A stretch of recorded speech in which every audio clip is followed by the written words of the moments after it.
أهلا بكم أصدقائي في حلقة جديدة من القطايف واللطايف وآي ميديا. بلا شك الكل كان بيتابع باهتمام كبير جدا جدا قرعة دوري الأبطال والكونفدرالية الإفريقية. عندنا 4 فرسان مصرية بتنافس في البطولتين الأهم للقارة السمراء قارة إفريقيا. الأهلي زي ما حضراتكم عارفين، الأهلي وبيراميدز بيتنافسوا في بطولة دوري الأبطال، ونادي الزمالك والنادي المصري البورسعيدي في البطولة الكونفدرالية اللي وصلنا فيهم إلى مرحلة المجموعات. الكل كان بيترقب والكل كان طبعا شاغل نفسه بالتوقعات، لكن الحمد لله اتعملت القرعة النهاردة، والحمد لله قرعة مبشرة، قرعة متوازنة، قرعة في المتناول لكل الفرق المصرية. هنذهب للبطولة الأقوى، البطولة الأهم، بطولة دوري أبطال إفريقيا اللي بيحمل لقبها طبعا زي ما حضراتكم عارفين النادي الأهلي، وهو صاحب المقام الرفيع ب 12 لقب. النادي الأهلي وقع في المجموعة الثالثة، وبيراميدز وقع في المجموعة الرابعة، بينما المجموعتين اللي في منتهى القوة والصعوبة، مجموعتين من نار، هي المجموعة الأولى والتانية. الحمد لله الحمد لله. لكن هل معنى كده إن احنا ضمننا أحد بطاقتي التأهل عن المجموعة الثالثة أو المجموعة الرابعة؟ أنا طبعا هنا بتكلم عن الأهلي وبيراميدز اللي يهمنا. طبعا الكلام ده مش موجود في عالم كرة القدم.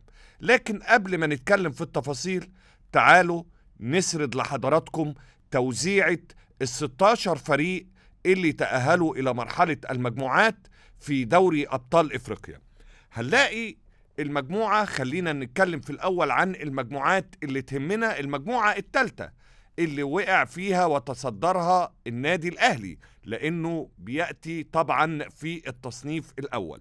النادي الأهلي معاه شباب بلوزداد الجزائري، فريق من أحد فرق شمال إفريقيا. شباب بلوزداد يمكن مقره العاصمة الجزائر، وصعوبة شباب بلوزداد إن يمكن أرضيته زي ما حضراتكم عارفين، أرضية ملعبه دايما من النجيل الصناعي. هو صحيح نجيل صناعي متطور من الجيل الرابع، لكن من الأرضيات اللي بتتعبنا وبتتعب بعض اللاعبين واحنا مش معتادين عليها، ودي درجة من درجات الصعوبة في لقاء شباب بلوزداد، بالإضافة طبعا للجمهور الجزائري اللي حضراتكم عارفينه تماما وحافظينه، وعارفين قد ايه شغفه بالتشجيع ومساندته لفرقه خصوصا في المنافسات القارية. تاني فريق مع النادي الأهلي في المجموعة الثالثة أورلاندو بايرتس الجنوب إفريقي، اللي طبعا يعني لعبناه قبل كده، خصوصا في لقاء المباراة النهائية في نسخة 2013، وكانت آخر مباراة لنجمنا الكبير محمد أبو تريكة اللي ودع فيها الملاعب تقريبا، وتوج النادي الأهلي باللقب، وكان بيقود الفريق فنيا جو الكابتن محمد يوسف. رابع فريق مع النادي الأهلي في المجموعة استاد أبيجان الإيفواري. مجموعة حلوة، مجموعة متوازنة، وإن كان أورلاندو بايرتس واحد من الفرق اللي بتلعب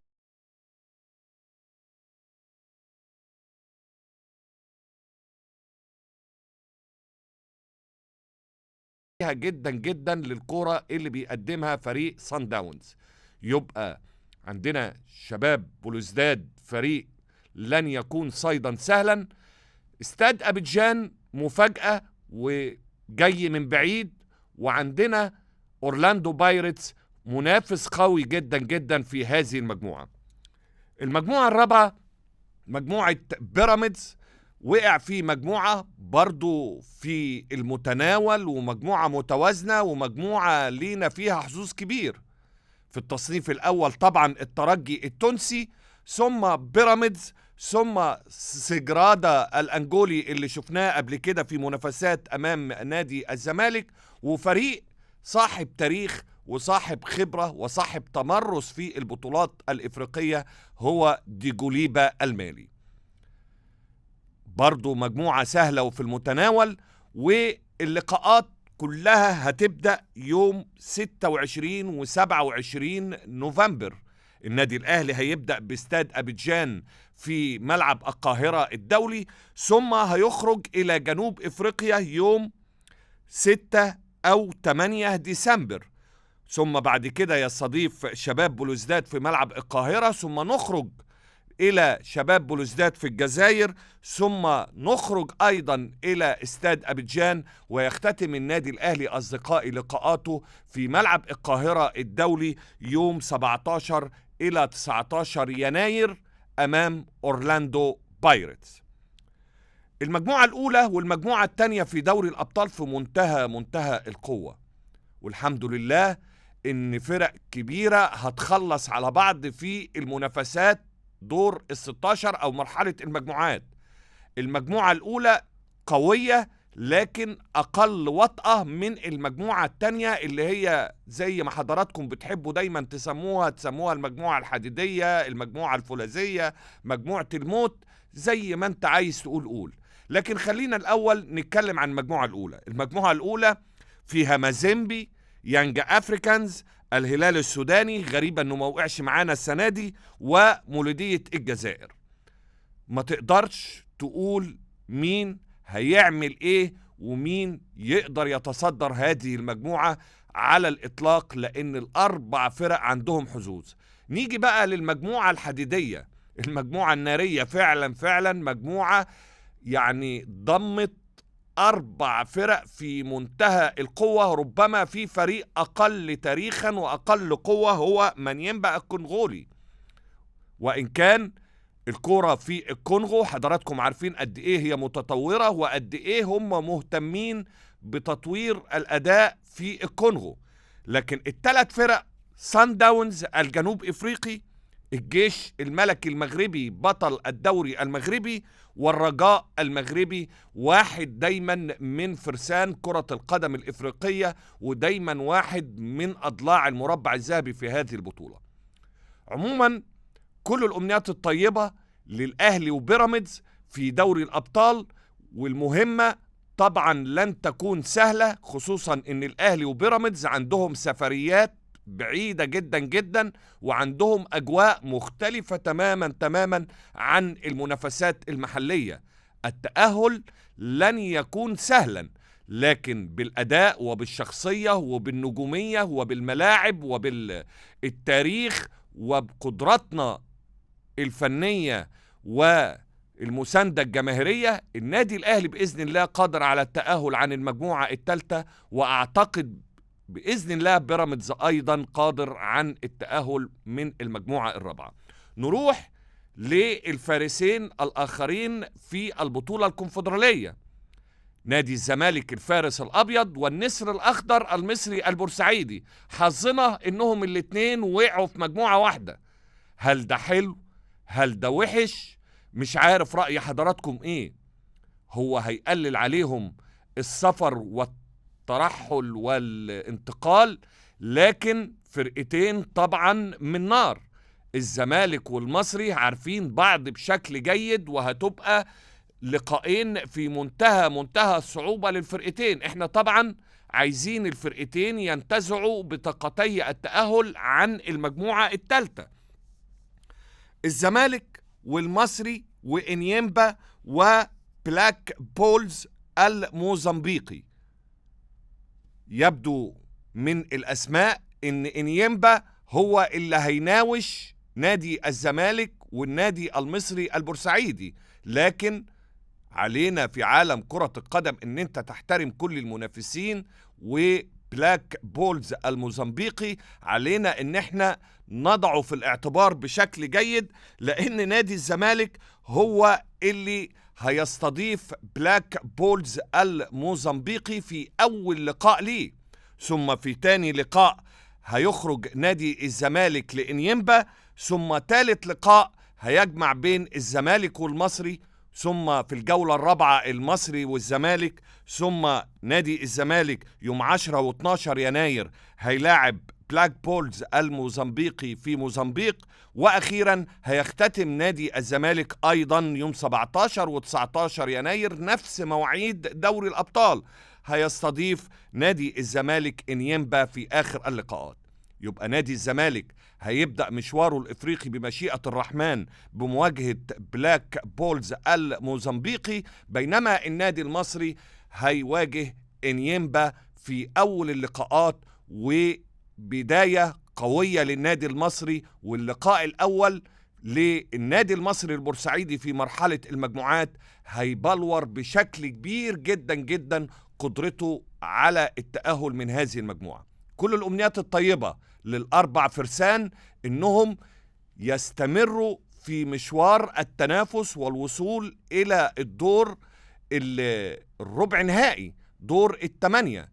وليه لأ؟ احنا السنة اللي فاتت الأهلي خد دوري الأبطال والزمالك خد الكونفدرالية، وشفنا السوبر المصري مصري 100%. ليه لأ؟ ما نقدرش ونقدر ان احنا نكرر الإنجاز، خصوصا ان احنا عندنا 4 فرق مصرية في منتهى القوة. ان شاء الله يبقى النهائي هنا مصري والنهائي هنا مصري، ويبقى عندنا كمان السوبر مصري، وليلتكم تبقى مصري في مصري. وادي القطايف واللطايف وكل الحلويات والمشكلات. حضراتكم طبعا عارفين الأغنية الشهيرة للعندليب الأسمر عبد الحليم حافظ، لو حكينا يا حبيبي نبتدي منين الحكاية، ده احنا قصة حبنا ليها أكتر من بداية.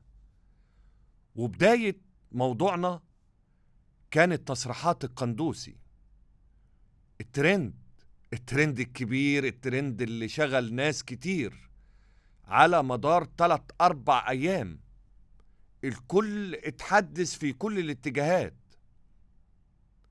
لكن النهاردة مش هنتكلم في اللي فات، احنا عايزين نتكلم في المفيد واللي حصل، وكيفية إدارة مجلس النادي الأهلي، مجلس إدارة النادي الأهلي لهذا الملف الشائك والشائك جدا، واللي استحوذ على اهتمام الجماهير.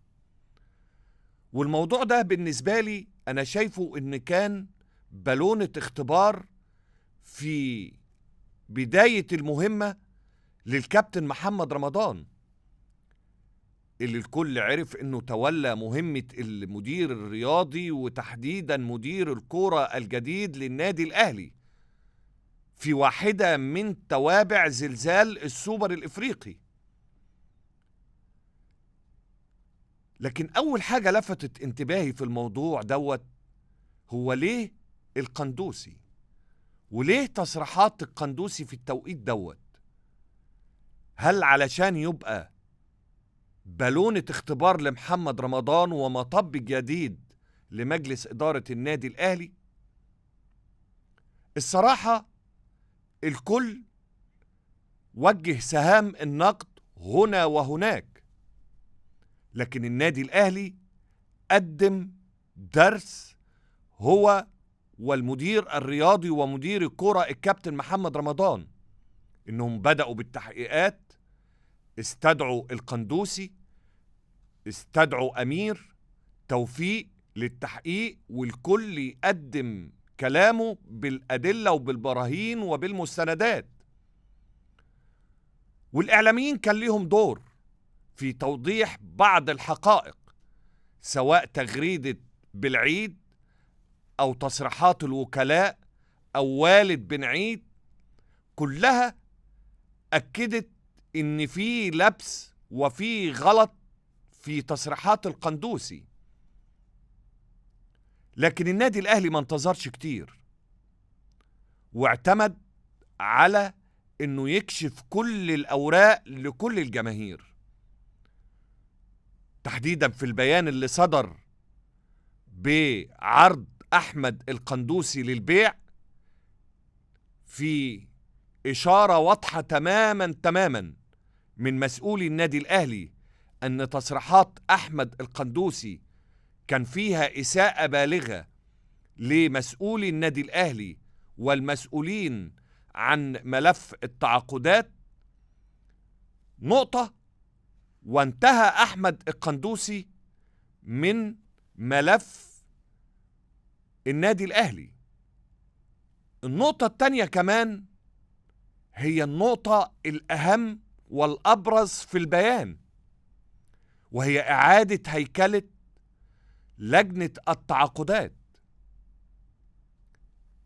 اعتراف ضمني من مجلس إدارة النادي الأهلي بعد إجراء التحقيقات إن هناك ثغرة في الإجراءات التعاقدية، وده يمكن اللي تحدث عنه جمهور النادي الأهلي في أكثر من ملف وفي أكثر من تجربة أو محاولة شراء لاعبين. سفيان الرحيمي فاكرين، وأيضا موليكا ومحمد بن رمضان.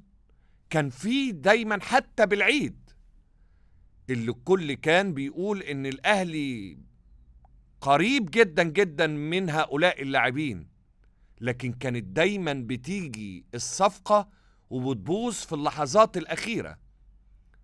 لكن التحقيقات واتخاذ النادي الأهلي موقف بعد التصريحات اللي ثبتت بالدليل وبالتغريدات وبالمحادثات وبالتحقيقات إنها تصريحات ليس لها مكان سليم أو تواجد صحيح على أرض الواقع، لكن هناك أخطاء اعترف بها مجلس إدارة النادي الأهلي في ملف التعاقدات، إن هناك أمور تنظيمية لابد إنها تكون مثالية، خصوصا النادي الأهلي نادي كبير وبيدفع أرقام كبيرة في جلب اللاعبين.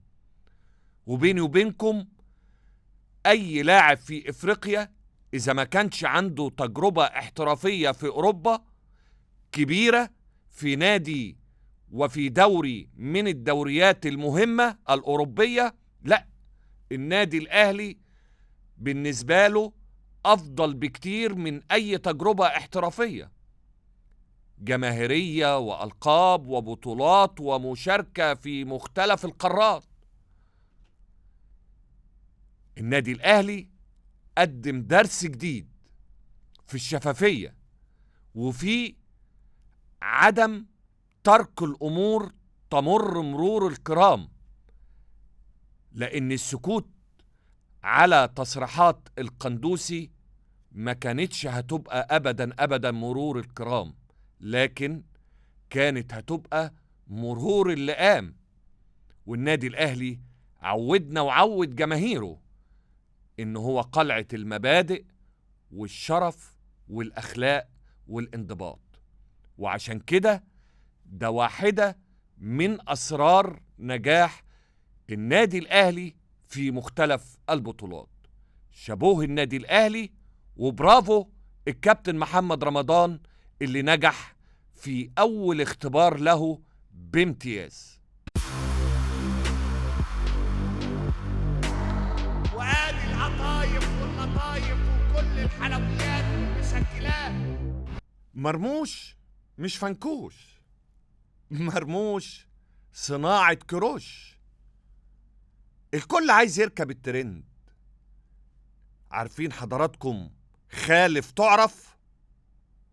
تخيلوا حضراتكم إن نجوم المفترض إنها أسرة الملاعب الكروية خرجت بتصريحات جدلية، والكل تذكرها بعد التألق وبعد الانتفاضة وبعد اللمعان والبريق والتوهج اللي بيقدمه عمر مرموش في البوندسليجا.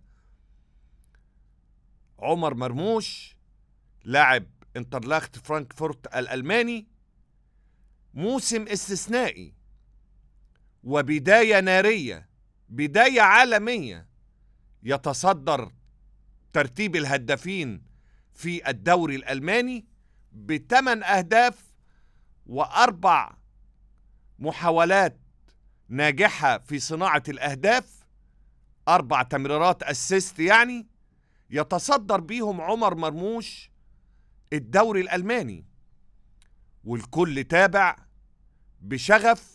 وأصبح لقاءات انترلاخت فرانكفورت الألماني أصبحت زيها زي لقاءات ليفربول ومحمد صلاح.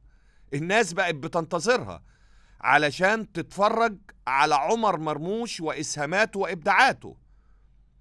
اللقاء الأخير كان في مواجهة الفريق البافاري الكبير فريق باير ميونخ.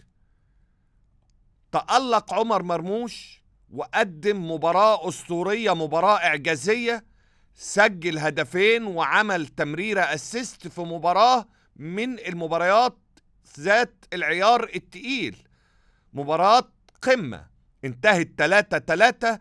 نجح عمر مرموش إن هو يرجع انترلاخت فرانكفورت إلى اللقاء في الدقيقة 4+90 بتسجيله هدف التعادل، وهو 8 أهدافه في البوندسليجا.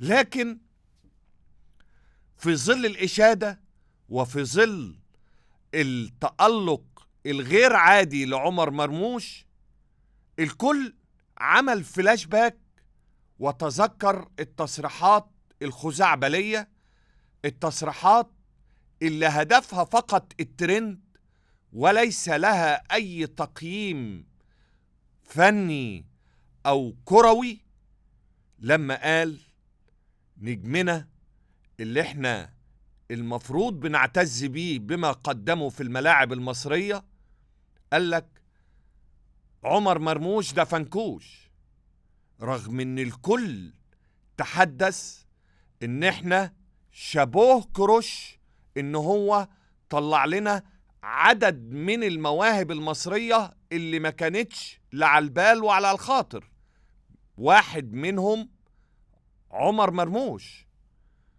اللي ايضا ليه اسهامات مع المنتخب. لكن التصريحات اللي هدفها فقط ان هي تعمل زوبعة في الفنجان وانها تثير اللغط، لكن بتظلم لاعبتنا وبتقلل من قيمتهم وبتقلل من قدرهم، محدش عارف التصريحات دي هدفها ايه، وعيب انها تتقال. الناس في اي مكان في العالم بتدور على نجم تكبره وتطوره وتحطه في 7 سما، لانه في الاخر ده ابننا، وكفاية ان هو بيبقى متواجد مع منتخبنا الوطني، لانه بيرفع من سقف طموحنا وطموح الناشئين. وبدل ما يبقى عندنا محمد صلاح، يبقى عندنا كمان عمر مرموش، نجم كبير وهداف قدير. ومش عايزين يبقوا 2، ده احنا عايزينهم يبقوا 100.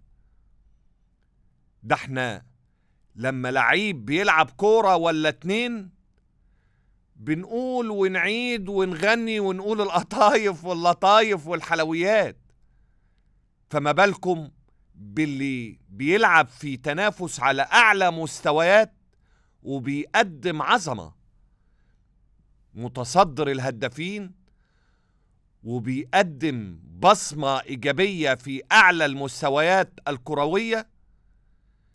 أرجوكم ارحمونا شوية، ارحمونا شوية واعلوا من شأن المصلحة العامة، علشان كلنا بنحب كرة القدم المصرية.